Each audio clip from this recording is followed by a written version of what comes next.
El paso de la borrasca Gloria ha dejado por el momento 3 fallecidos.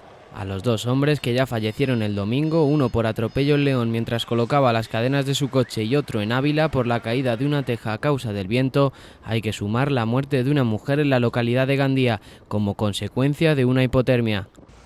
Y es que la borrasca Gloria sigue azotando la península, especialmente al tercio este. Así ya ha obligado a cortar 37 carreteras de la Comunidad Valenciana y los puertos de Valencia y Gandía, además de generar retrasos en numerosos tramos, algo que ha dejado a varios viajeros parados en mitad de sus trayectos por toda la costa del Levante. Una autovía, aunque caiga una miaja de nieve, con nada la quita, pero llevamos aquí ya 2 horas esperando. Tomamos un café, a comer algo y esperar. Otra cosa no podemos hacer. Miraré por internet a ver si hay alguna ruta alternativa y a ver si podemos continuar viaje. Desde la Agencia Estatal de Meteorología han detallado que para este lunes y martes se prevén otros 10 o 15 centímetros de nieve en cotas bajas del área oriental, por lo que las nevadas seguirán siendo significativas y a partir del martes el temporal se irá desplazando hacia el oeste y la zona centro.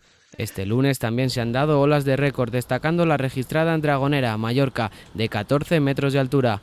El viento también ha sido protagonista en toda la península, con rachas huracanadas de hasta 121 km por hora en La Coruña, Oliva y Cantabria. Gloria empezará a desdibujarse esta semana debido a que el anticiclón más potente en los últimos 60 años, situado en las Islas Británicas, pasará por la península.